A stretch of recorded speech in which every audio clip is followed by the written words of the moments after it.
it's come to my attention that we are gathered here today to discuss a very serious topic, which is Chapter 9 of The Two Towers, Flotsam and Jetsam.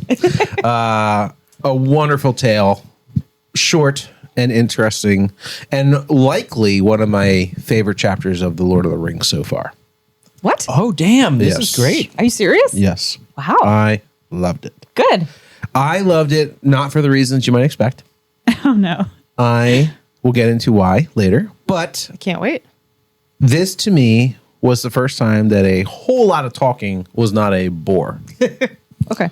I don't like talking chapters. I like action chapters. Well, this was both. I don't know if it was action. Talking about action. Yeah. I mean, I guess you get the action through the... What happened? Here's what happened.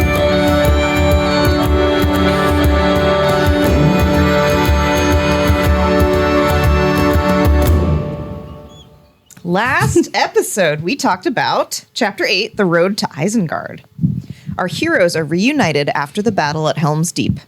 After a brief rest, Gandalf collects Theoden, Aragorn, Gimli, Legolas, and 20 men to go to Isengard for a parley with Saruman. When they reach the fords of Isen, they notice a curious lack of water flow in the river.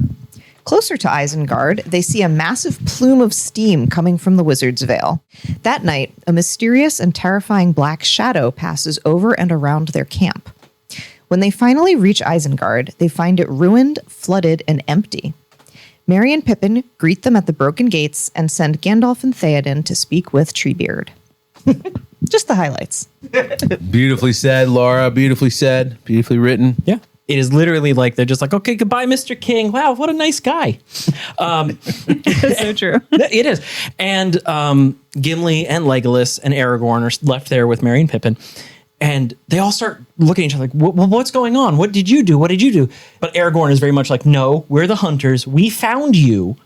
You will answer our questions first. And Gimli's like, second. First is food. I have a concussion and I haven't eaten in a while.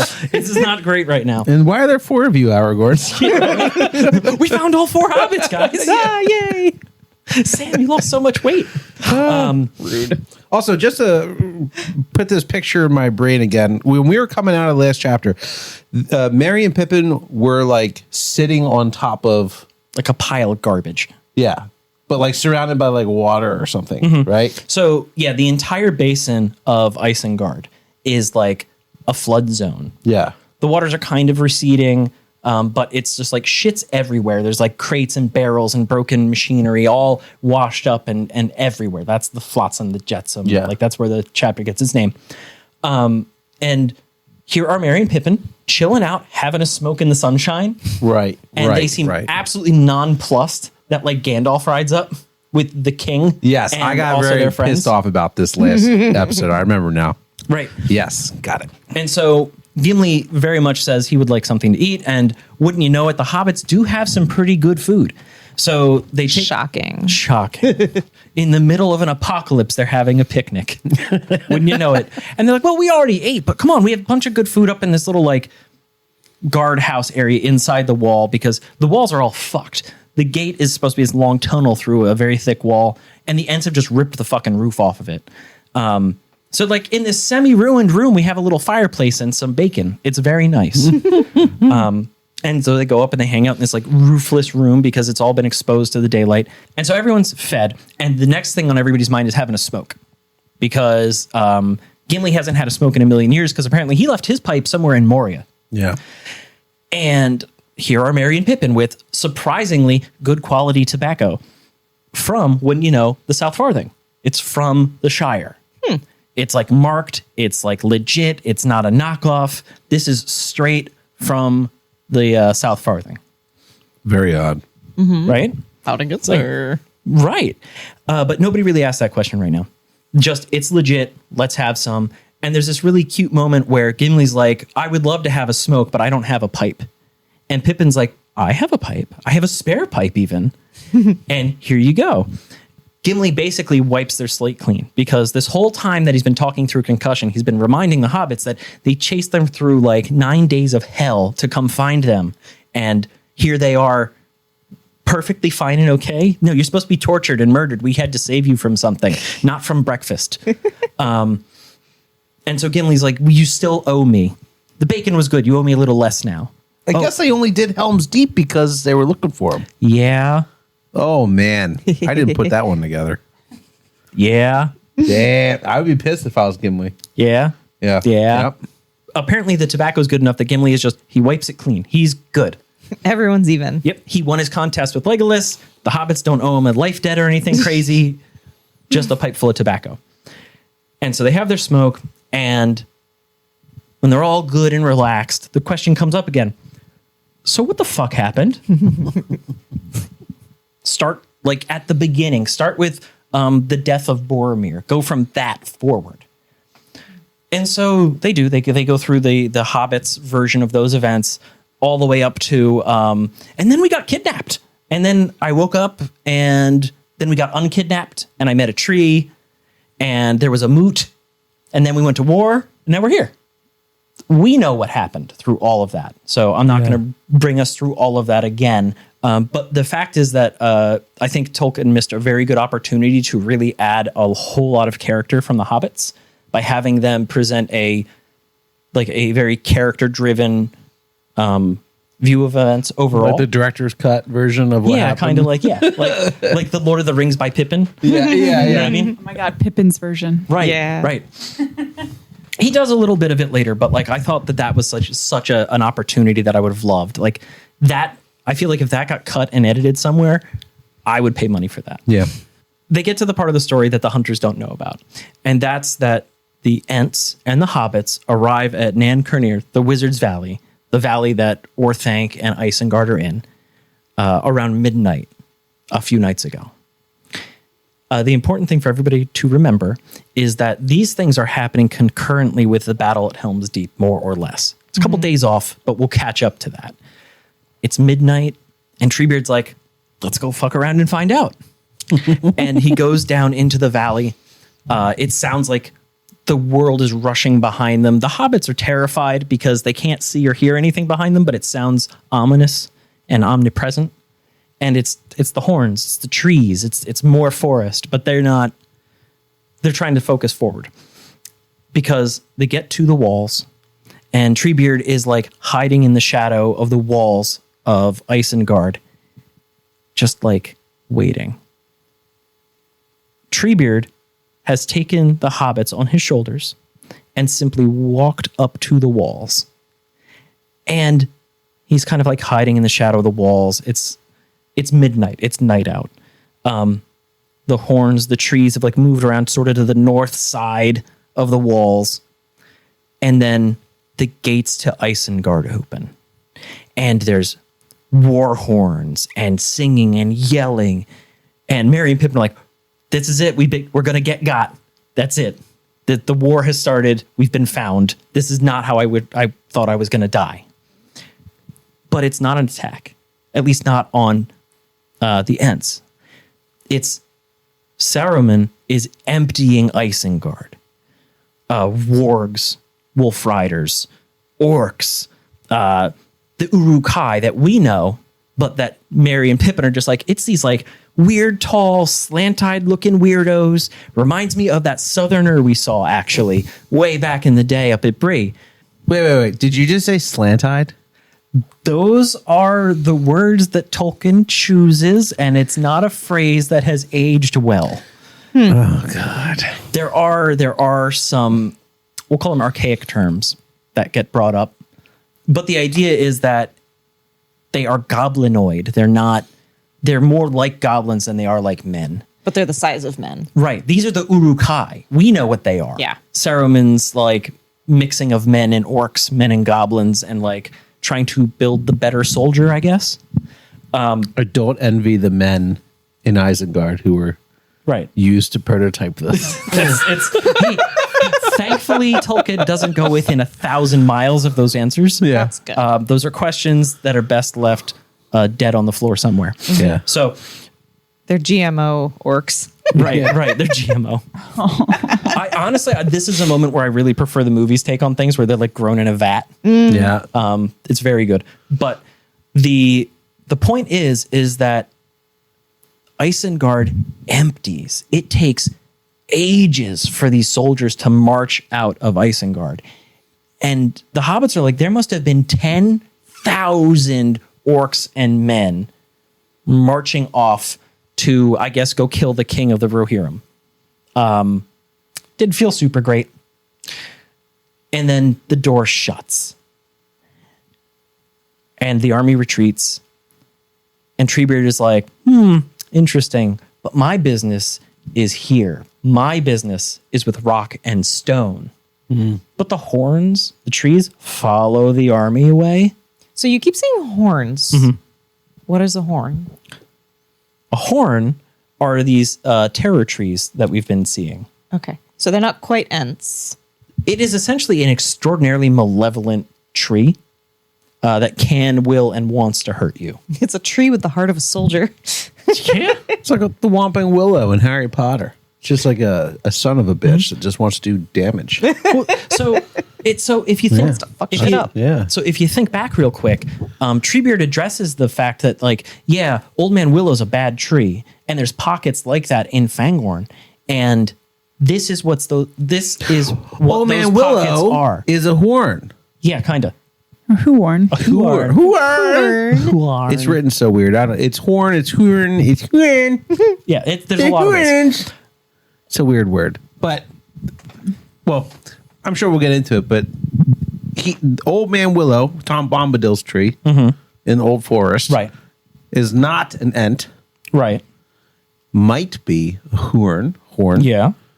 Good to know. Interesting. But it's like a It's like semi-sentient. suctioning up tree, though.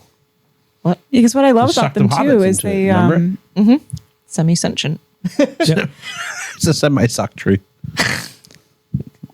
Okay. Brings a whole new definition to the word suckling. Sorry, RJ, you had something to say. No, I was just gonna say I love there's this one very quick moment where Treebeard is Tree bird. going to talk to them, and he mentions that they no longer remember speech that the elves taught them. However, they can still communicate with the shepherds, with the Ents. Yep. That's the only people they can communicate with. And so, if it wasn't for Treebeard, like Merry and Pippin would have been in danger. Yeah. But they know they're with the Ents, so they left them alone. And I thought that was really interesting because I was like, how did they start doing their bidding? It's like, oh, well, Treebeard can still communicate with them, but no one else can. And that's terrifying. It's kinda Think scary. about it. Remember, Legolas's first instinct was to like dive off the road and go explore the evil forest, Don't do that. right? And Gimli was like, "Please, Jesus, no, let me off the horse first." Oh, yeah. Anyway. So we're getting more information about what these like magical fucking trees that have been extremely important for like the last 3 chapters are, and what the Hobbits' perception of these trees are, because they have probably a more varied experience with them than anybody except, say, Gandalf or the Ents. Although I'm sure the orcs have had a very intimate experience with these trees, but they're not telling anyone what happened. Guess they can't. Yeah, they did. Because they were turned into road butter. Road butter. That's awful. Just smeared all on the gravel. Oh, yeah, basically. So anyway, this army rolls out of Isengard, and the forest follows it. Or maybe, because again, it's a giant shadow wall. They don't really know what's happening, but that's a them problem. Because Treebeard turns to the gates of Isengard and basically cop knocks and just bang, bang, open up, motherfucker. All of a sudden, the remaining forces inside Isengard become aware that there's a giant angry tree. So they like start raising hell, and there's horns again and all this other shit. And they stick him full of arrows, and he's shrugging it off because it's nothing to him. He is a tree. He's being shot with arrows. This is like stinging flies. It is bullshit to him. He gets hit with a couple rocks. So what? Again, he's the oldest thing in the world, and he wants you dead. I don't think a rock is going to solve your problems. Oh, no. So after a few moments of this, Treebeard gets kind of frustrated and calls up the boys, and another dozen Ents come out of the shadows, and they just start pulling the walls apart like they're made of cheese. Like it's nothing. They just grab it. It's rock and whip it over their shoulder. And as fast as they can dig holes into this wall, whoever's left in Isengard is fleeing like rats off a ship. Like as soon as they create a gap, people are trying to run out. The orcs, they did not let leave. The goblins, they did not let leave. But the men, they asked them some questions first and then sent them on their way. Stern talking to. Yes, very much so. But like also, what did they release them to? Probably the horns, this malevolent force that is now the remaining trees are kind of encircling Isengard. I don't think anyone gets out. Even though the Ents are like, yeah, you can make a run for it into that tree. Good luck, bud. They killed them just slowly. Yeah. And that was like an interesting thought I had afterwards when I was thinking about the aftermath of the battle and like how no message made it to the army. And I was like, oh no message made it to the army because no message got out. Yeah. So yeah, the Ents just rip their way into Isengard. And then Pippin tells us that at that point, the Ents just kind of break into Isengard proper and just start like wrecking the place. Like all those mine shafts and buildings and everything that is built in that space, they're just kind of kicking over like assholes on the beach, kicking over sandcastles. They're just sort of like casually ripping apart Saruman's life's work. Excellent. Fuck him. Yeah, right. And then Pippin says that, and then they saw Saruman trying to sneak his way from the gate, presumably where he was watching his great army leave, to trying to sneak back to the tower. It's probably a half a mile. Yeah. And he's got to do it quietly and sneakily. And it's not like he's not dressed in like glittering white from head to toe. And he has to be quick because Ents are fast. Their legs are enormously long and they can run. And you know who's a really fast Ent is Quickbeam. Quickbeam sees Saruman like hiding behind something and just yells, "Tree killer," and takes off. And he's going to rip Saruman limb from limb. Have we met Quickbeam before? Quickbeam. Yeah. He babysat Merry and Pippin. Yep. Oh, yeah, I knew. Yes. Yes. That's right. So He's the hasty one. yes. The hasty. And he's the one, he has a particular hatred of Saruman because he suffered a lot. His people, His family or something was family. they were killed, right? very near Isengard when, the Axis Yes. started. So he's got a very recent grudge to hold. And he is, vengeance. yeah, and it is a very, very near thing. Saruman makes it inside the tower and shuts the door a couple of yards ahead of Quickbeam, just ripping him limb from limb. Like, it is the nearest of things. This casual destruction of all of Saruman's property comes to there's a pause because Saruman starts like turning on whatever engines he has down the mine shafts. He's like crazy smoke and sparks and fire starts coming out. Ents are being scalded.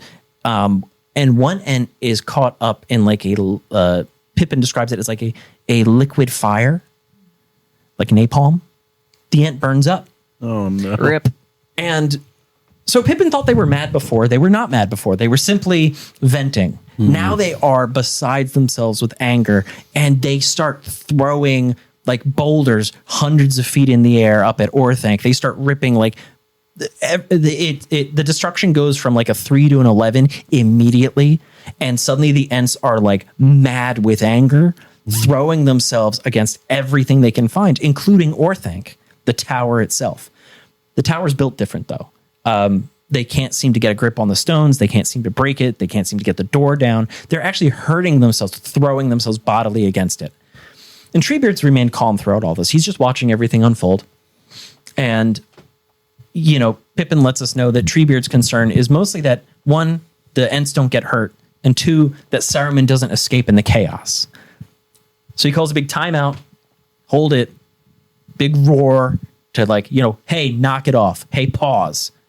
And everybody stops immediately. And in that single silence comes this like shitty laugh out of the top of Orthanc. Like Saruman's like, ha! Was that Simpsons character? That's Millhouse? no, that's not Milhouse. It's Ralph. The bully. Ralph. Yeah. Oh no, I'm sorry. No, Nelson. Nelson? Yeah. Is that it? Yeah. He Nelsons from the top of the tower. And suddenly all the Ents get real quiet. And they're like, oh, it's like that. Okay. Plan B. Plan B. Treebeard brings all the Ents together. They have a quick huddle. And they come up with their plan B. And then they all leave. They make like a tree and leave. I did that for you, Laura. Thank you. But they take off to the far side of Isengard. And Merry and Pippin are just kind of like hanging out because Treebeard has put them down at this point. They've got nothing to do until dawn except hunt around, try and find some food, hang out, and listen to the sound of digging. Because the remaining horns, the remaining Ents, are digging trenches and pits, and they're making dams, and they're funneling water into pits. They're collecting all the waters they can. They've blocked the river Isen. And around dusk, Treebeard comes back and is very pleased with himself. He's very happy with a good day's murder. And he's kind of stretched out. He's, by the way, guys, get to high ground. Don't hang out in this tunnel. You're going to get drowned. Don't get caught like a rat. And they're kind of like, okay, all right. And as they're kind of, processing like the next phase of Treebeard's attack, Gandalf shows up. Gandalf rides up the road. And Merry and Pippin are like, oh my fucking God, it's Gandalf. Because they're right by the gate. So Gandalf comes right to them. And it's, geez, Gandalf? Mm-hmm. Yeah, fool of a took. Shut the fuck up. Where's Treebeard? And it's like, it's that kind of a greeting. It's very much like, oh, of course I would find you eating on your ass. Where's somebody important, Pippin? Stop. Oh my God. Oh, Gandalf. Treebeard steps out of a shadow and goes, it's Gandalf. I'm someone important. Let's talk. And Gandalf's basic pitch is, I have a problem. It's about 10,000 orcs, and I need a couple favors. And they need to have a discussion that Merry and Pippin are not privy to. And it seems like they come to some sort of a plan. And then Gandalf's like, all right, I'm out. And he goes to like ride back past the hobbits. And the hobbits like, Gandalf, what? You're alive? You're back? Where were you? And Gandalf's only answer is, well, wherever I was, I'm not there now. Also, don't go near that tower. It's dangerous. Don't do it. I'll be back. Goodbye. and he fucks off. And Treebeard also just fucks off. And so the hobbits are left sitting there like now they have this whole thing. Like Pippin's like, I didn't kill him. I'm not the reason. He's not dead anymore. Yeah. And like they very clearly have to process a lot of emotions. Better way to do that than with food. Right. And they have all fucking day because they're chilling in this like graveyard of a wizard's fortress. And so they do the thing that, hobbits do, and they start poking around and trying to make themselves comfortable. Like they start a little fire, they find some food. As dusk turns to night, a huge thunderstorm rolls up. And remember, this is the same storm that they're experiencing in Helm's Deep right now. So these things are happening concurrently. So while Saruman's army is smashing itself against Helm's Deep, Treebeard is like smashing Ents against his front door, against Saruman's front door. Everything for Saruman goes from great to bad like that. It's like one night, one bad day. Right. But, this is because he did not account for Ents. He did not plan for this eventuality. And now he's going to learn his lesson. Because around midnight, the Ents turn the taps on. They release the dams, they unleash all these waters, and very slowly, gently even, Isengard begins to fill with water. It creeps across the ground, and it finds its way into these shafts, all these mine shafts, these caverns, these caves, the armories, the workshops, the treasure rooms, everything that Saruman has hidden below the earth is now being filled with shitty water. And the implication is that a lot of this is like steam-powered stuff because there's explosions. So you have very cold water hitting very hot stuff. You get an explosion. There's steam and just noise. And it is the utter destruction of Saruman's stuff. Like if he thought he was safe in the tower, fine, he is safe in the tower. But Treebeard is making sure to destroy literally everything else. It's a good tactic. Mm-hmm. Yeah, honestly. Like if I had a neighbor that I absolutely could not stand, I would absolutely flood his basement. Yeah. You just put a hose in there, turn that shit on, walk away. You pick a nice long weekend. That's illegal, and you probably shouldn't announce that. It's hyperbole. It's only illegal if you get caught. Otherwise, it's revenge. Or as I prefer, prevenge. Prevenge. I got a couple of neighbors that would do that too. Hi-yo.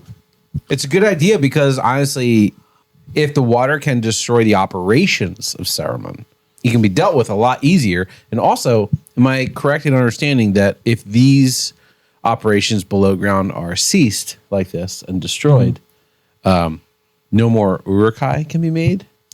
That's the implication, is that like Saruman has dug into Isengard and made this his like weird wizard fortress, sort of like Willy Wonka, but if instead of the chocolate factory, it was the murder factory. I don't love that simile. I mean, it's there. It's there, but I hate it. Salamanca. No, I hate it. Willy Wonka and the Murder Factory. That's actually a more I accurate mean, that's title. not incorrect. Yeah. If you watch the movie, it still applies. Yeah, like he starts with Oompa Loompas and then he makes them a little taller and gives them knives. Oompa Loompa, Uruk-hai, mixed with men, But they don't dance and sing. goblins and men. And the only lesson they teach you is that you should run faster. Oh, yeah. Okay. But What? my wife. So it's funny you should say that like this was a good idea, because that's the consensus of the three hunters. Everybody sits around going like, yeah, that's a really fucking good idea. Yeah. The old man knew a thing or two, didn't he? But wait, what about Wormtongue? Where is that motherfucker? Oh, Jesus Christ. And Pippin's like, well, wouldn't you know, he showed up this morning. Like this morning, he rolled up. And what had happened was Treebeard had again come back from his labors to kind of like touch base with Merry and Pippin at the gate, and just kind of like, he is happy. He's like drumming on his legs. He is very, I have fucked this all up for them. There's no more orcs in Orthanc. This is great. He is extremely pleased. Like he's almost giddy with like how much destruction he's wrought in a single night. So, and imagine for the oldest living thing in the world to have done this, it was just like walking up and slapping all your problems away in one hard, like just one moment, just 1 second. Like this is nothing to them. It was a single night. He pulled the seniority card and walked up like a grandpa and was like, enough! To like the shitty teenager and he acting up, you know? Pulls the plug out of the Smacked him. You know? The little middle schoolers being shits. Yeah. Yeah. So cool. Yeah. And so that's that moment. So he's basically giggling to himself and patting himself on the back over it. And then they hear hoofbeats again. And Merry and Pippin are like, oh, fuck, it's Gandalf coming back. This is the best. No, it's a different old man. It's Wormtongue. Wormtongue shows up on this like dead ass pony and like stops at the gate, and his jaw just drops and he looks like he's going to vomit. Because imagine you're Wormtongue. You've just been kicked out of Adoras. You have ridden across this country at war. Nothing has killed you, and you just have to make it to Saruman in safety. Well, you're half right. You made it to Saruman. So he's looking at this, and then he sees the hobbits, and he looks back at the bullshit that's around him. And he's like, nope, I'm out. And he goes to turn the horse around and just ride back out through the gate. The pony makes it, but Treebeard just scoops him off that fucking horse and drops him on the ground and is like, hello, hi, who are you? Yeah, that's what I pictured. Just by the back of his shirt. Yeah. And Like Stuart Little style. Just pick it up. Yep. and like a true snake, Grima Wormtongue, his response is, I'm Grima. I'm the most trusted chancellor to the king of the Rohirrim, Theoden, and I'm here to deliver a message to his trusted ally, Saruman. Please convey me to Saruman. And Treebeard's like, are you now? That's you, huh? Well, Gandalf told me all about you, Wormtongue. And Wormtongue throws himself on the ground and immediately switches to groveling mode, just begging for his life. Like, please don't kill me. Please don't kill me. And Treebeard's like letting him go and letting him go and letting him go. Like just milking the moment. And he says, okay, here's the deal. You came to find Saruman. He's over there in that tower. You can go to him, or you can stay here and wait for your master, meaning Theoden. Remember, Theoden said, if I see you again, I'm just going to kill you. Like, I'm going to rip you into many small pieces and feed you to several dogs. And so Wormtongue's whole thing is like, I can't swim. I can't do that. Treebeard's like, it's your choice, and it ain't that deep. And so Wormtongue takes a great big breath and like wades into this like floating garbage heap.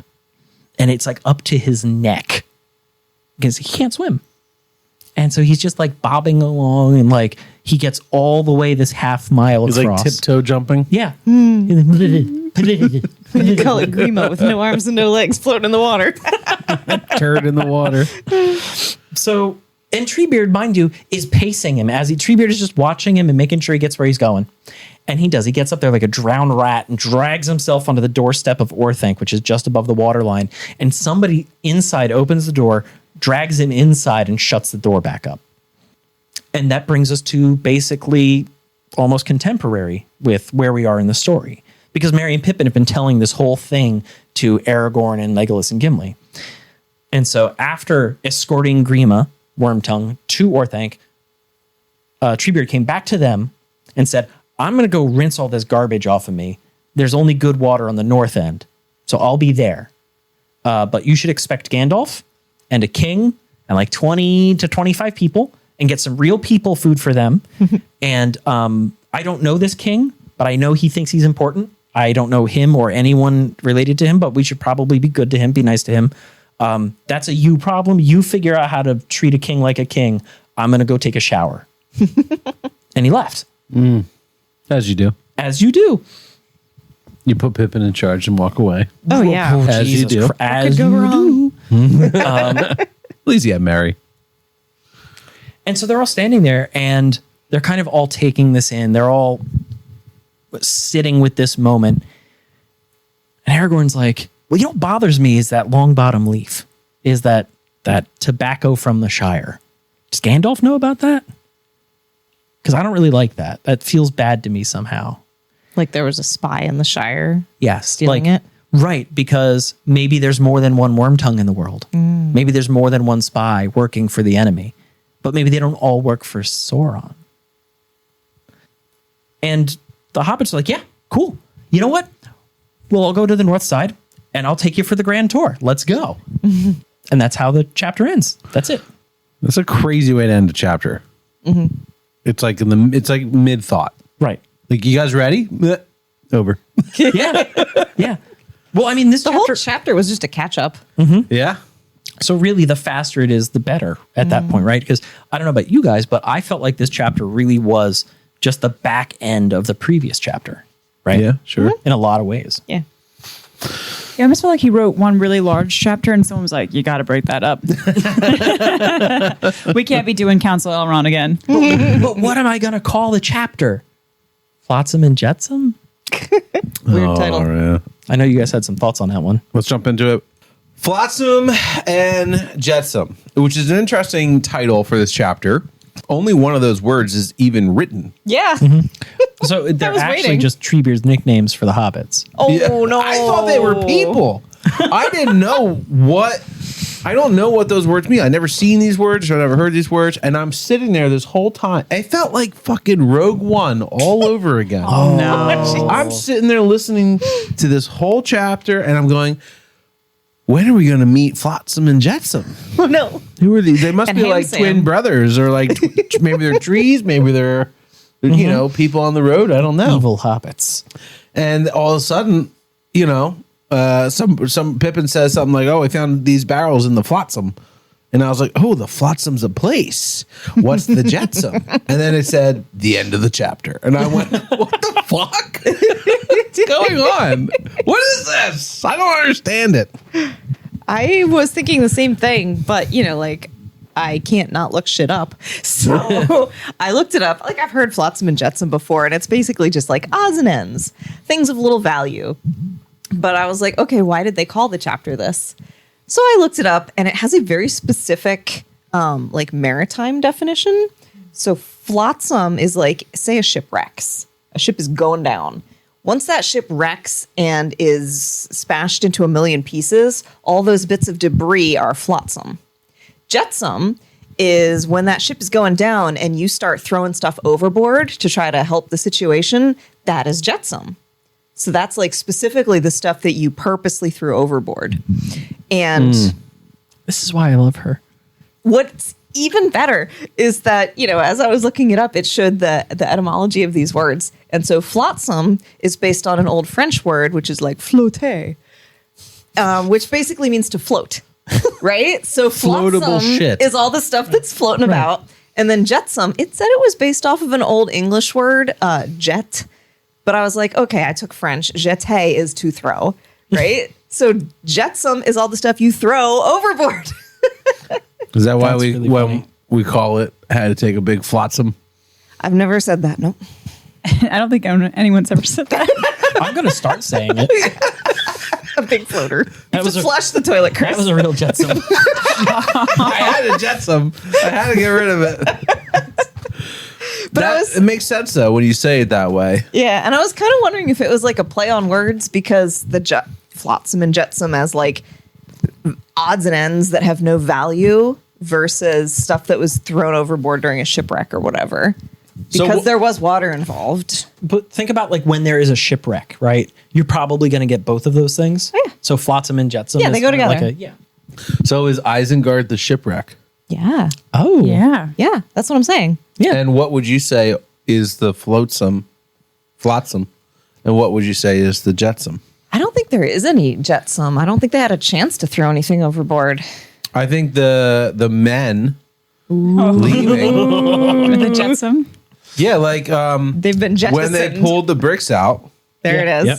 and the men ran out, that was the jetsam, Okay. right? Yep. And then the flotsam was All the orcs they The squished. weed and the Yeah. wine and the food. all the and the dead bodies, Ooh. the orc heads that were clogging the gutters. Right, like the hobbits are really, really not mentioning the fact that there's probably a shitload of bodies. Yeah. They did not mention that. Soggy mildew bodies. What? Bloated, water-filled bodies. Like half-formed orcs that have floated up out of the... Yeah. Oh God. Or just like the ones that the ants like squished on their way out the door. That too, yeah. Yeah. Yeah.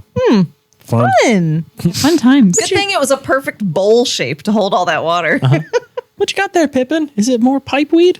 No, it's an orc head. And then all of a sudden they just see a boat like sliding down past everyone. They're like, it's Boromir. And I was like, they're like, hey buddy. They just like lift up a glass of wine. Everyone just empty it. Where'd you say this was from? River Anduin. Oh, no. Oh, God. Fuck, that sucks. That's funny. Oh, as he fuck. would have been the Jetson. Jetson then. No. You're so right. Oh. He would be both, really. He'd be a floater. Jesus Christ, Laura. Oh, my God. But he was holy. So maybe he would be a Sinksim. Jesus Christ. I don't know. Chris, you're a gem, buddy. I'm a fucking idiot. A Sinksum? No, I like that. Very creative.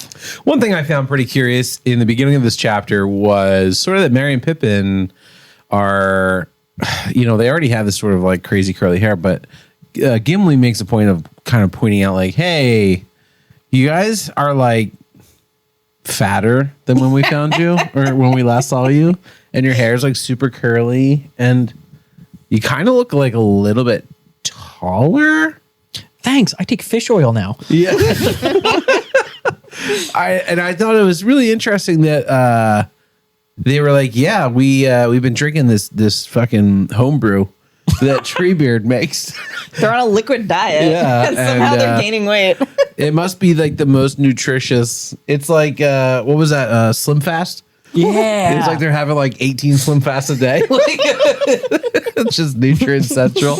Yeah. But I thought that was really interesting. Legolas talks about, okay, well, I can't believe that you guys got to taste that. I've heard about it in songs, and that made me think about what the fuck kind of songs were these that he heard, and what lyrics could these possibly be? To be like, he drank, and then he grew. He drank the Treebeard's brew. Whatever, something like that. Like, I don't know what kind of songs the elves are singing It about this tasted shit. really good. Then he got some wood. Oh my God. And also, is the Ent beer that he's making? Is it like turning them It's- into? It's basically tree? just water.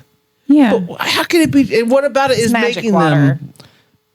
Magic. Yeah. The talking tree gave them special water. That's about all you get out of this. That's it.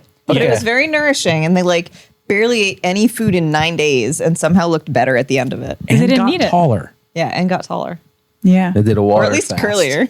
And I feel like elves have songs because elves taught the Ents to speak. You know, and made them wake up and become more than trees. They always had their own magic and power. That's why the Huorns, or however you want to say it, you know, they are kind of regressing back to that. But they always had power. That wasn't what the elves gave them. The elves just gave them a ability to communicate Taught them to speak. and sort of like kind of be sentient. It's like you teach a cherry tree to like say the alphabet, and then 2 weeks later, it's like, I have this wicked moonshine. I don't know, man. That's even better coming from a cherry tree because their pits have cyanide. That's so funny. Jesus Christ. Oh my god, I got dark real fast. Yeah, well. I really enjoyed when Gimli said, I should like a tale, but in the right order. Because they kind of started in the middle of the story. And I was like, you know what, Gimli? Me too. This whole thing has been so fucking confusing.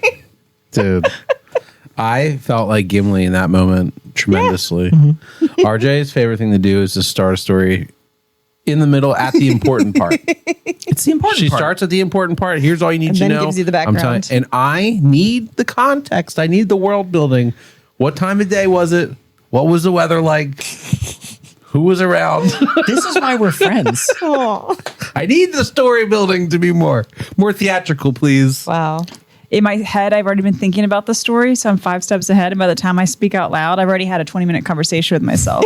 You do that a lot. And I just want to share it with you. You do that a lot. And You you're gotta "What get are the talking important part about?" out. I'm like, this is the only thing that matters. So I'm just going to tell you Yeah. this part. And you're like, but I don't know. I don't care. So then you want the details. The You tough need thing to is, get the hook out. I got And the then hook, you can and then we go. have to go backwards. So Yeah. I guess I tell a story like Merry and Pippin. Well, I liked Gimli in this chapter a lot because he was like, one, I love the idea that he's doing this whole thing concussed. But two, like he's like the most reasonable character in that chapter. Because Merry and Pippin are, I don't know if they're traumatized. I don't know if they haven't really like processed everything that's going on, but like they're kind of, they're not aloof, but they're very detached. They're taking things in stride. They're but the narrator right now. what? They're the narrator right now. Right, yeah. But also it feels like they maybe have not emotionally processed what's happened to them in any real way. They're in survival mode. Right. Yeah. And Legolas is like super aloof through this whole thing. He's like, nah, these mortals are so weird. I'm glad we found the two we like. But Gimli is like, he's there, he's engaging. He seems like the most emotionally impacted by the fact that they found the hobbits and then how they found the hobbits. And then in the storytelling afterwards, like he wants to know it's important to him. Everyone else is kind of like, you know, okay. yeah. Well, Aragorn. he's like the original hunter who early on was like, we have to go get him. Like, Yeah. I can't let them go that way. And then when he sees the pile, he was like thoroughly like struck to his heart, to the core, thinking that they were dead.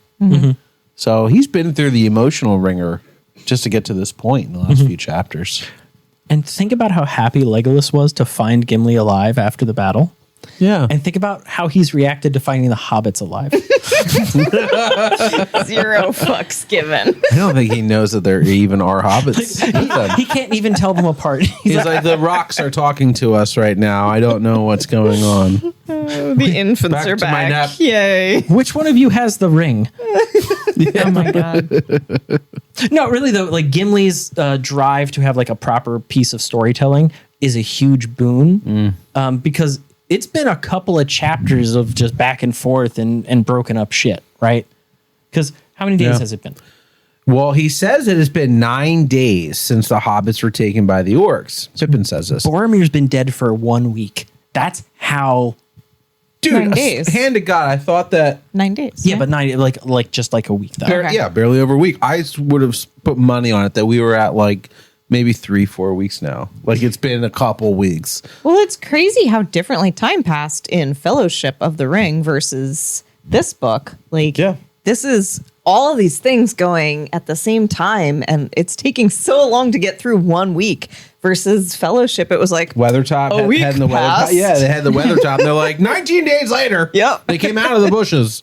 And you're like, Well, remember when they were traveling south after when the ring goes south, an entire week passed. I know, an entire week passed in one sentence. Yeah. That's It what was I'm like saying. it was a really shitty week. The Frodo passage was of time sad. is very different in this book. It's half the book, and it's been 9 days. I love it. 9 days. So much happens. It's so great. We were set up in the last book. It says we're on the edge of a knife. We are. We are now over it. We're Yeah, over we're the off. hump, and we are just falling down. We're sliding down the edge, and just all of us are going, ow, ow, ow. Yeah. Seriously, though, the number of coincidences that have led us to this point is pretty crazy. How many? I don't know how many, but think about like the fact that Saruman just emptied Isengard at the same moment that the Ents showed up Yeah. to destroy Isengard. That's true. That's crazy. Yeah. If the Entmoot had been any hastier, Yeah. they would have had to kill all those orcs in front of their boss. Yeah. Yeah, that would have been fun. But also, I think that the people would have been smart enough to know you're fighting trees. Fire burns trees. Yeah. Well, Just that's, throw torches at them, you know? that's a point that Pippin makes. It's like Saruman's biggest mistake was that he discounted the Ents, and so he was not ready to have his ass handed to him by the forest. Right. Yeah. Because with that He never even thought they were going to participate. right. Because that liquid fire thing shows that he had weapons he could have used. Yeah, he used it at Helm's Deep. Yeah. Oh, yeah. Yeah, he Yeah. used the fire there. He had weapons that he could have deployed against Ents, but he just did not even account for the possibility that Treebeard was anything but a sleepy old tree. I love that you brought that up because I really noticed that they made a big point of Saruman's miscalculations with the Ents. And it's a nice comparison to how Sauron keeps underestimating the hobbits and the people of the Shire and how the good side keeps getting by and almost winning. And at this point in Helm's Deep, they did win because the enemy keeps discrediting the entire group. They're like, they're just hobbits. They're just Ents. They're not going to do anything. And I think it's really interesting. They're putting all their, power towards men and like elves and all this stuff. The elves are leaving. The elves are getting on a boat and they're going west. So I think it's really interesting how this is playing out. Why do you think that is? Well, I think just in the core of what they want, like their power, their greed, industry, it's the opposite of that. So they can't understand the strength and power of nature or of the simple, gentle being. When like the Ents get really upset, you thought they were angry, then they go up to an 11, like you said. You can't understand that. I think if you're looking at it from like, oh, they're weak. They don't want power. They don't want things for themselves. They think of them as peaceful beings. Yes. So why would they get involved and they in see a it fight? as being weak. Yeah. But kind of counter to that, in the same passage almost, Pippin says like, yeah, well, maybe Saruman was never really a great wizard. Maybe the smartest thing he ever did was move in here and convince everybody he was, some big power, because he doesn't really seem to be anything without his slaves and his machines. Like as soon as the Ents showed up, he ran. And now what? Yeah. Now he's trapped in his tower. Yeah. Not very courageous. Right. Not like Gandalf. Right, which I kind of agree with, though. And I know Aragorn then actually is like, no, he was as once great as his fame made him, and he's this great wizard, you should fear him. But honestly, actions speak louder than stories. And maybe at one time, Saruman was like that, but he did do that. He is hiding behind machinery and his minions. When it came down to it, he was fleeing from trees. To be fair, not just any trees, murder trees. Right, but he is fire. I mean, he was like blowing apart Helm's Deep.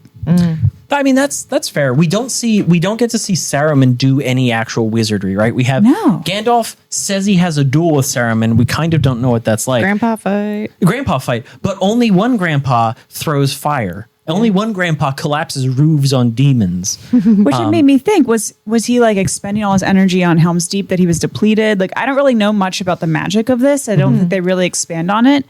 But I mean, nothing is limitless in this world. Nothing is. Well, one piece of magic we do know about Saruman is that it's subtlety, right? He has more subtle forms of magic. Because remember when the hunters were like, I shouldn't be this tired. Why can't I run? Why can't we chase these orcs who never seem to run out of gas? Yeah, that was interesting. Yeah, and also everything that happened to Theoden, like I don't think that was Wormtongue's magic. That was Saruman's influence. That was Saruman cursing him somehow. Right. It's interesting that, like, if you're this one of the most powerful beings, not the, but one of the most powerful beings in Middle Earth. And you're like, I'm going to put a spell on the land. And everyone's like, what are you going to do? And he's like, anyone who doesn't follow me, who tries to fight me, will be slightly tired. And everybody was like, That's all. Well, like, honest. But also, all his stuff is long range. Like they're not up close, like getting personal knife fight. It's all like he's a sniper. Yeah, it's all from far away. So I think that's another reason too, where I kind of understand where Pippin's coming from, because Pippin's on the back of Treebeard, and he's walking up, and he's like, "Oh, shit's about to get real." And this man's just fleeing. Yeah, This great, powerful wizard, and his only other comparison of a wizard is Gandalf, who he watched like face out down a Balrog when he knew he was going to fail. In that comparison, he does come off like a coward. If that's what you know about wizards. Yeah. Well, so to be fair to your point, he's riding an element of nature. Right. Treebeard is many things. Subtle is not one of them. That's true. Plus, Pippin didn't know about the subtle spells Right. that affected Legolas and Gimli and Aragorn. Well, because Aragorn even says that even now, even after maybe Saruman has passed his apex, he is dangerous to be left alone with. And he says in all of Middle-earth, there's maybe 3 people who would be safe left alone in a room with Saruman. Gandalf, Elrond, and Galadriel. Yeah. And that's it. That's the whole list. So a couple days ago when I read this, I was like today years old when I realized when we were talking about it, that the Southerner in Bree was actually like an Uruk-hai.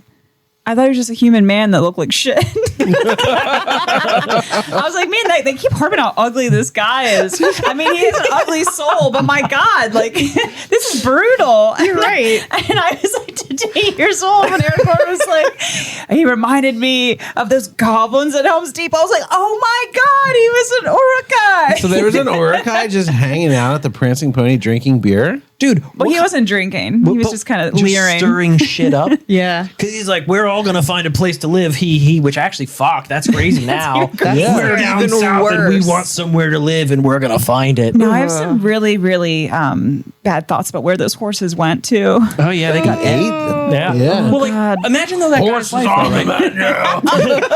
No, imagine that guy's life, though, right? Because not only is he the ugliest man in Bree, he's also the prettiest orc in Isengard, and that's why they sent him. Because you knew he was having a rough time there. His name was John Ralphio. Don't be suspicious. Yeah. Suspicious. Yeah. Walking in debris. Hello, fellow man. Yeah. Don't talk about the ring. Well, I always like. He was like, I'm a human man and I'm flush with cash. Yeah. Money, please. And at that point, we didn't realize that any kind of orc could be out in daylight. So I guess that's Yeah. my defense. I'm going to stand by that. But I felt so dumb during you were talking. I was like, what? I just learned that today. So thanks for cluing me in. Yeah. That's great. I always thought of orcs as being, or even the Uruk-hai as being like just so not manlike. Right. And so the fact that this guy could pass as just A really ugly man? really ugly Southerner man, John Ralphio was passing. really kind of resets my my thought of what these Uruk-hai could look like. Or like Yeah. what the people in Bree look like. Everyone's just like, oh, John Ralphio, he's fine. He's just a little weird looking. I just immediately think of the people from Always Sunny, that family. Yeah. What are they The called? McPoyles. Imagine the McBoyles. He's like Doyle McBoyle. Yeah. Oh my God. Well, one thing that happens right after they're talking about the Southerners is this really great line that is said in the writing here.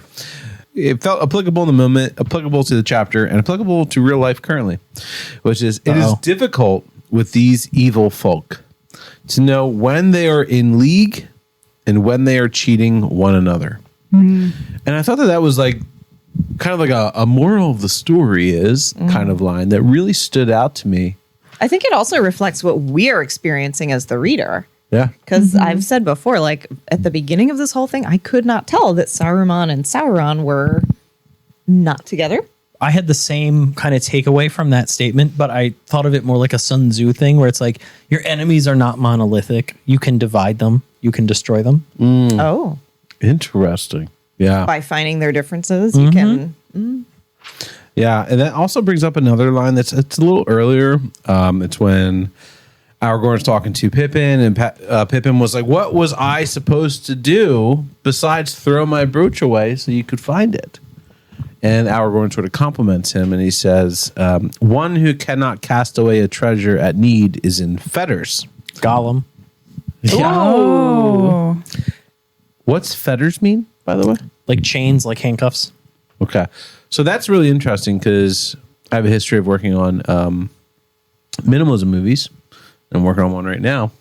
And it's about getting rid of your shit, you know, in all kinds of ways. And it hit home for me just reading that. I was like, oh, man, like. Yeah. You're a slave to your possessions if you can't let them go. Yeah, absolutely. And in this story, And it they're served a purpose when he did let it go. And in this story, especially. I mean, the story, the core of the story is that they're going to throw that trash into a fire. And I identify with that. Yeah. Also, I was glad that the hobbits got their knives back. Yes. Aragorn gives them the knives. He was just walking around with multiple knives on him. I bet you that's what he was fucking everybody up with in Helm's Deep.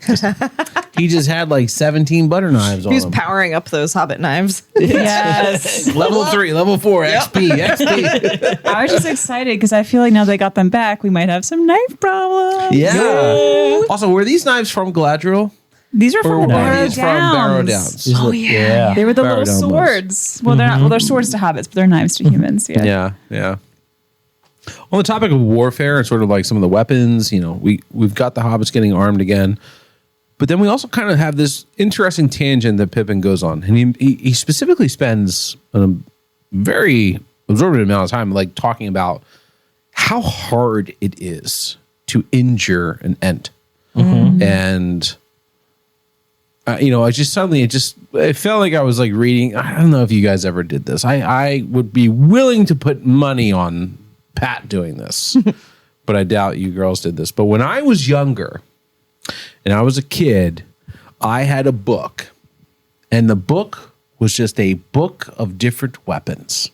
Oh, fuck yeah. And it was like The medieval picture books? medieval pictures of swords. These are what Turkish knives look like from the 1400s. These are what English swords look like. And I was obsessed. And I would sit in my hallway and I'd read it every night.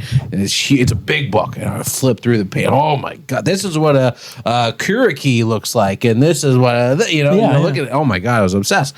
And so there was a part of me that kind of like went back to my childhood in this sort of like tangent that Pippin goes on. He describes a really like visceral portrait of the Ents that made them feel much more terrifying than I had kind of made them out to be in my head. To me, they were sort of these tree peoples. They were trees, but their bodies had more like they had arms, they had legs, they had the hair. Maybe they weren't like 75-foot tall oaks, but they were like, 17 foot, 15 foot, like, little like things that can fuck you up, but different than the big tree. So in my head, I had like an image of them. And then you remember that like bow and arrow is deadly to all except an Ent. They can take them like a pin cushion. Put 1,000 arrows in an Ent, and the Ent just like, okay, that was really annoying.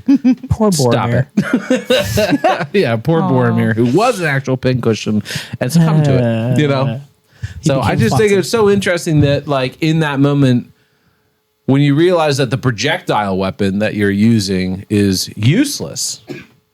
And they also make a note to say, axemen, it would require a lot of people to take a tree down. That. Yeah. If you were an axeman, you had one chance. And you weren't going to do much damage with the first one because no axeman has ever been able to take a second swing. Yeah. Right? And it was like, oh, damn, dude. These things are fucking people up. Yeah, because they make the point that like if you're gonna go after a tree, you go after them with axes. Yeah. But good luck. Yeah. I hope you got a lot of friends and no family. Now, that being said, 10,000 orcs and men might have been able to do it. Only if they were able to get close, because a tree there. could just swing their arms, they could swing their branches. Dude, that would the velocity of that would devastate your bones hitting you. Yeah. So this is a cool moment, right? Like you guys are exploring the world building that's been presented to you as like first time readers. And you have this idea of what Ent's strengths are now. And now that you've seen examples of it, you can contextualize it. Now you're talking about like, oh, well, if it's this big and this strong, we can hurt it this way.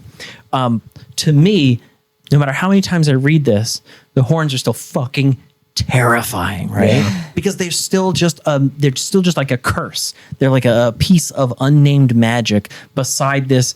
Oh, it's a tree monster and it does the work this way and it can do these things. But the horns with their shadows and their movement and the fact that we still don't know how they kill anything, only that they've probably killed everything. Yeah. I feel like there's another moment in the podcast history where I have to eat crow. Oh, because last week I got real mad. Yeah, you did.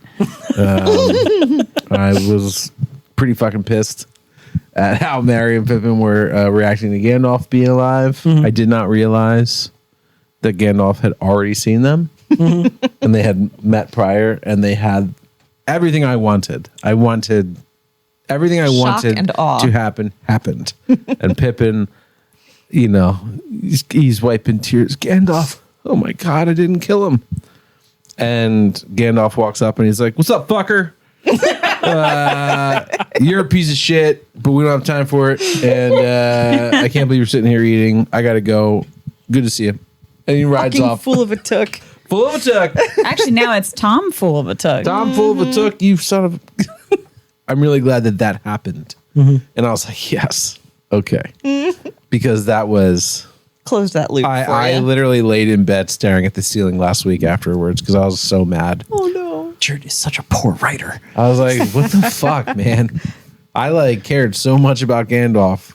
And then he just comes back and these guys are like, good to see you. He was dead. Yeah. It was so hard not to ruin it for you. Like, I'm borderline on mistakes. I kept being like, they had such relaxed body language. Clearly we missed something.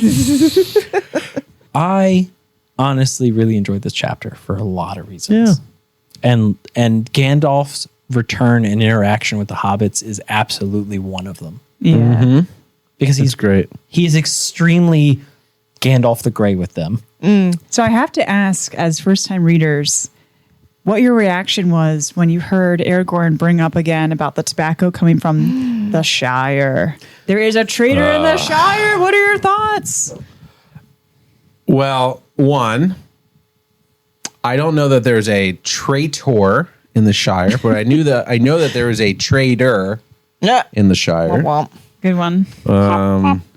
Because I'm not entirely sure that people in the Shire don't fucking touch me. No, I'm just kidding.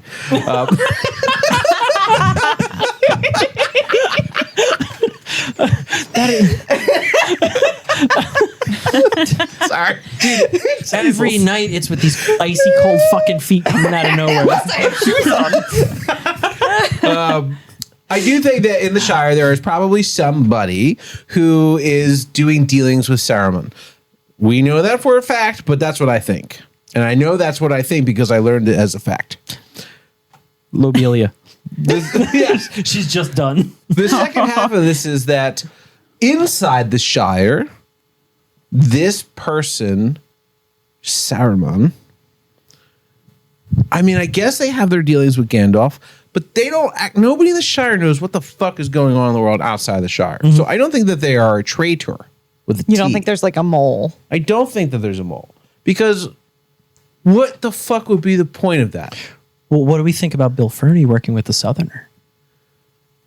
That was Bree. Maybe that's not the Shire though. Right, but like that's the level though, right? That's the level. Did anybody in the Shire give you Bill Ferny vibes? Lobelia. Yeah, the guy talking to Sam. Oh, fucking... Wait, Sandyman? Yeah. Ted Ted Sandyman gave me weird vibes. If I'm just purely talking about weird vibes, Ted Sandyman gave me weird vibes. Fatty. Fatty Bulger gave me different vibes. That's between you and He's him. going through a life crisis and an identity crisis. What would it take for a hobbit to inadvertently work with like one of the two major evil powers in the world? This is a people who are like, I have the nicest garden on the street, not you. Not you. It's my garden. Mine's the best, Farmer Maggot. right? Well, Farmer Maggot's different. He's good, right? Farmer Maggot's built different. Yes. You think he would resist Saruman? Farmer Maggot Yeah. was going to kill a Nazgul Yeah, with a he hoe. tried to Yeah. tell a Nazgul to go away. Well, he did. He told her to fuck right off. And you know what? Pretty sure he lived through the experience. So I'm pretty sure he told a Nazgul to fuck off and then it fucked off. It was the dogs. So then who's... I think it's Ted Sandyman. I was thinking more along the lines of like, who do we know has been in and out of the Shire? Not necessarily like a mole in the Shire, but like Gandalf. we know Gandalf has been in and out. And I don't know, perhaps he was like robbed or something when he left with his... Because we know he likes to smoke. So he could have got some barrels and he could have been robbed. I got Interesting. it. I got it. I'm gonna float this. There's an We're idea floating. as a plausible story. It was Gandalf.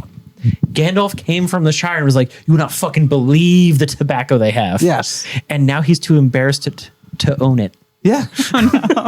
It's like his like biggest like regrets is like rolling down the water. Oh my God. He had fuck, to they like, found it. throw it into the river because he couldn't deal with it. See, I think it's Bilbo just being like, if you've seen Peaky Blinders, Tom Hardy plays this character named Alfie, Oh my god. who just deals his shit to everybody, even his enemies. And I think that's Bilbo. You know, he's just like loving the shit, but also he's got bills to pay. He's renting a room at Riverdale or Rivendell. He earned What is that it? room. Rivendell. Rivendell. Imladris. Imladris. Yeah. He's got a room at Rivendell. It costs money. He's got to pay up. Well, You know, Does the other it? person. Elrond is like, rent is due, dildo.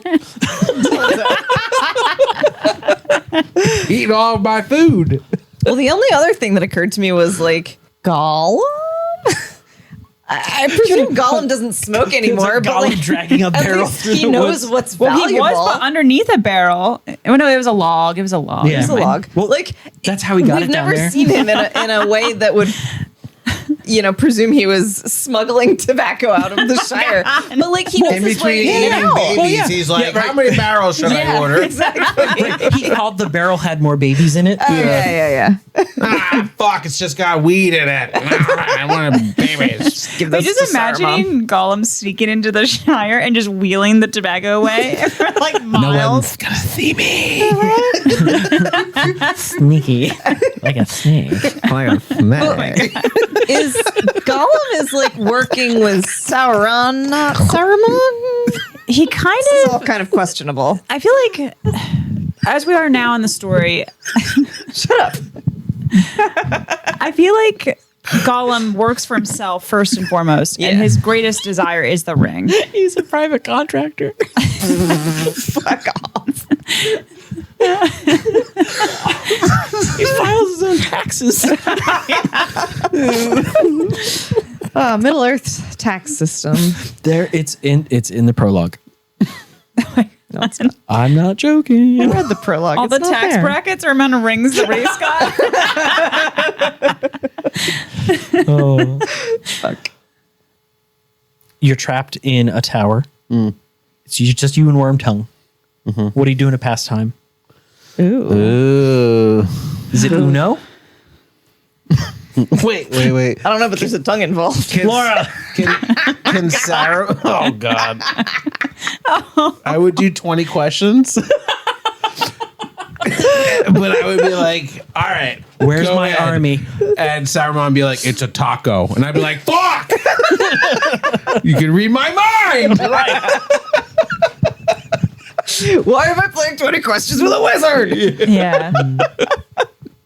Well, first I'm invading his mind, and I'm seeing what has gone down in Edoras, and why the fuck my building is ripped apart, and then I'm going to start torturing him a little bit. Are you I'm Saruman? Saruman, clearly. Why do you get to be Saruman? I thought I was me, Chris. Well, I walked in. Hello? Her first thing was like, I'm absolutely not being the bitch in this situation. No. It's my house. Oh my I'm God. pulling someone into my tower, and I'm fucking them up mentally. I imagine that Wormtongue crawls out of the muck, gets dragged through the door slams shut, and then Saruman just pulls an Uno pack out of his back pocket and starts like bridging the cards. Sit down, Glimmer. Tell me what has happened. If I was Wormtongue, I would probably be playing a deadly game of hide and seek. Just find every cabinet. Dude, Saruman's sitting there. He's just, Oh my god. he's like, boo. Marco. He's like, the goddamn orcs, the Uruk-hai failed me. Go fish. Yeah, I think that would be a terrible time to be inside of Orthanc. Right. No thrank. No, thank you. Oh, that deserves something. Dessert something? Is it a treat? I think it's treat time. I think I do dessert something. Well, that's a shame. Dang, tang. Orange meringue. Dude, remember Tang? Yeah. Fucking orange drink. That was good. yeah, That was Powdered, good stuff. just powdered orange sugar. I never was allowed to have it. Well, yeah, it's because everybody who did died. Oh my god. I do think we need some food, though. Yes. Definitely. Let's have some sustenance. Let's do it. Yay. So this is my recreation of what I call Pippin's Power Picnic. Nice. Hell yeah. So it describes the lunch that he makes for Aragorn and Legolas and Gimli when they get there, and it's toast, butter, honey, and then rashers of bacon and some salt pork. Guys, I actually found salt pork. That's awesome. What is salt pork? It's really fucking salty. Dang. And like, back in the day, you used to be able to salt it so much that it didn't have to be refrigerated and you could take it with you on long journeys. Wow. Interesting. So it's slightly less salty than that, but yeah. So this meat is how old? Very. Very old. It's been on a journey to get here. That's right. Historical. This looks beautiful. Dig in. For the audio only listeners, Laura has done this amazing thing on like a really cool cutting board. It Beautiful is- cutting board. Yeah. It's some Uncle perfect. What's this, Moria ore? No, actually, this was Cousin Donnie. a resin thing done by my cousin. It's beautiful. Nice. Right? It's nice. It's like the nicest cutting board I've ever seen. It's pretty good. But there's some like perfect toast on here. There's some bacon that is pretty good looking. I enjoy that.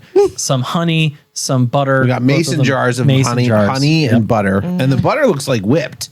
It's not. It doesn't look like chunky square butter though, but it looks like It just softened and then I smushed it into the bottom of the Nice. jar. smushed. But the Smushed? Smushed.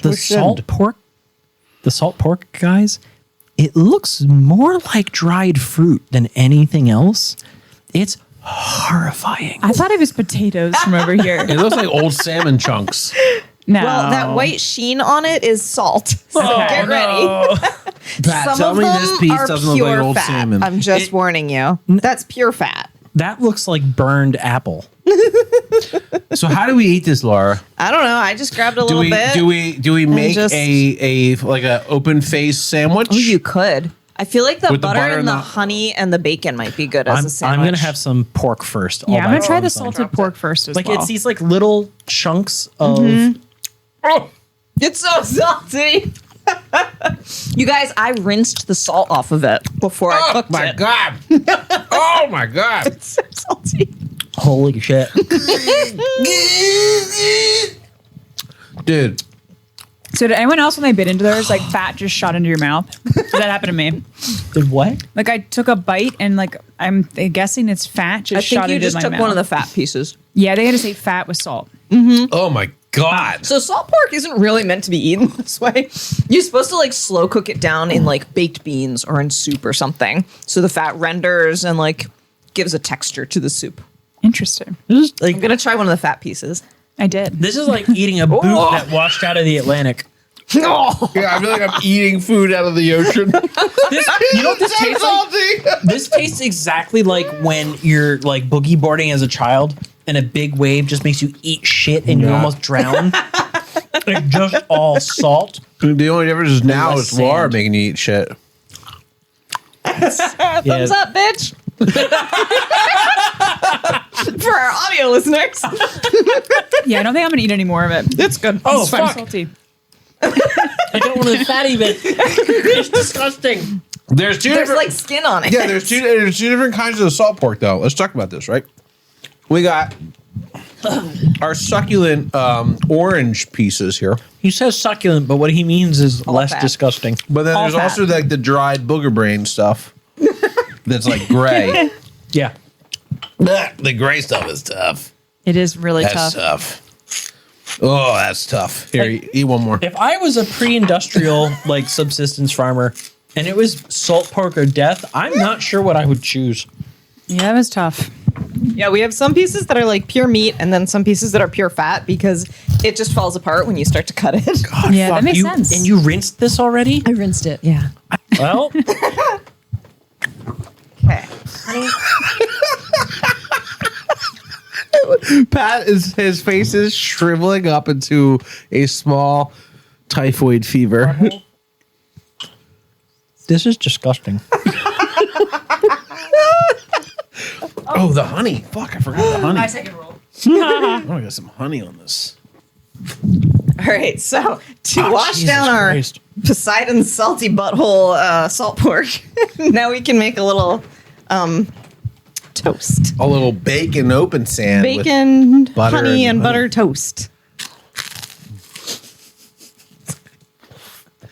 Okay, that's delicious. That's so much better. Oh my god. Yeah. Yeah, this is so much better. I'm glad we started with the salted pork first, and then we too. switched to this. Oh shit, that's actually food. Yeah, it's delicious. This is the closest Power Laura's come to picnic. ever fucking poisoning us. So in the book, though, Pippin specifically says, like, oh, we have some really, truly excellent salt pork. Is that sarcastic? Maybe no. Because he just cooks it up real quick, right? Like the bacon. Uh-huh. So it must be just incredibly salty. And he also said the bread wasn't that good. It was 3 or 4 days old. So you're welcome. I did not give you 4-day-old bread. Well, what did we learn from this? We learned that they were able Salt to pork be. is for soup. Yeah, seriously, I think that like legitimately, after Helm's Deep battle, if you were served this, I think you would feel quite, satisfied. You know, your electrolytes would be low Yeah, and the salt would be so welcome. yeah, I think you would be. Even the salt pork, you would be like, that's intense, but thank you. But I needed salt. Yeah. So I think overall, it's a win. I think it's a win. I'm glad. Pat's just making so many crumbs. Pat, I'm gonna need you to put a handful of that into your mouth. Oh no, don't. He'll die. Okay. Don't do it. I'll do it for science. No, don't do it. I'm gonna need to see what a handful does. Since one made his face do that funny, like might shrivel choke. up face. I wouldn't do it. I'll do it with you. I'll do it with you. Chris, you Should we shouldn't. divvy up? No. Right? Chris, you might die. Like No. honestly, Chris, stop. All right. It's I Ready? know So it's bad not for you. funny, honestly. 1, 2, 3. You guys are disgusting. Fuck you. Have the day you deserve. Chris is twitching. Terrible. Just spit it out, honestly.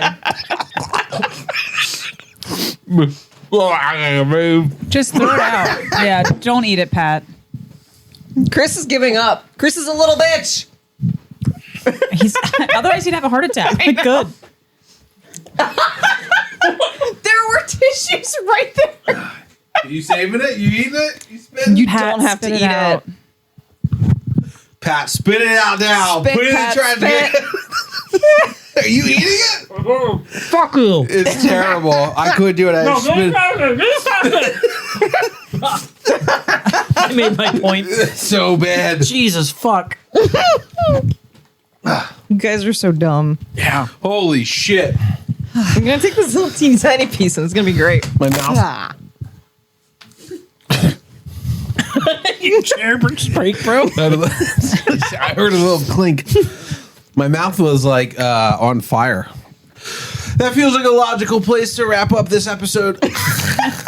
Guys, if you want to know what this was, That was a bunch of flotsam. have 1 piece of bacon and a tablespoon of salt. Yeah, just pour salt into your mouth. Oh my god. Oh god. That's a wrap on chapter 9, the Flotsam and the Jetsam. You're welcome. What is chapter 10? What's next week? The voice of Saruman. The voice of Saruman. Saruman! Now we're anime. That's what I picture every time. Draw 4. No! Join us next week for chapter 10, The Voice of Saruman. Oh my God. Like, none of us have a fucking heart attack. Sorry about your blood pressure. Laura, you've been raising hate my you blood so pressure for much 20 years. You didn't have to put that all in your You mouth. forced me with a knife outside, and you said, you better eat all this in the end. And I was did. like, okay, I will. Fine. Laura's into knives. I'm not going to do it without Pat, though. And you were like, fuck him. He doesn't can I do it? What? Anyway, Can't talk anymore. my tongue is paralyzed from the salt. It's gone. Half of it was deteriorated in the sodium. Oh God. The inside of my mouth feels like it's been rubbed. It's numb with sand. It's like I've been like grounded. sandpaper. Yeah. I'm so glad I didn't do that. Yeah, that's My the tongue cancer. just hurts. That's the cancer coming on. I'm going to go to the doctor. Tomorrow. Oh, that's now. so funny. What a beautiful, beautiful ending to that was sarcastic. What a beautiful ending to this chapter. I hope you guys join us next week for chapter 10, The Voice of Saruman. This is Full of a Took. We are so fucking thankful to be doing this, and we are so happy you're checking this out and listening to us. Also, make sure you subscribe to us online. Make sure you give us a share or a like or a follow or whatever you got to do on any platform you're listening or watching on. We really appreciate it. If you're following us on YouTube, give us a little subscribe action. If you have a friend that would enjoy Lord of the Rings discussions or following along with the book or maybe a reading friend, send this to them. They might get a kick out of this. Who knows? But thank you to everybody who's been listening, everybody who's been following. We're so excited to be doing this. And we will all be there next week when we discuss The Voice of Saruman, which is a salty version of saying The Voice of Saruman. I don't know what just happened, but I'm here for I it. think you're having a salt stroke. I think the salt's getting to my He brain. is a little salty. We now. need to get you The some blood-brain water. barrier. I think the only thing left is for me to drink the rest of the honey.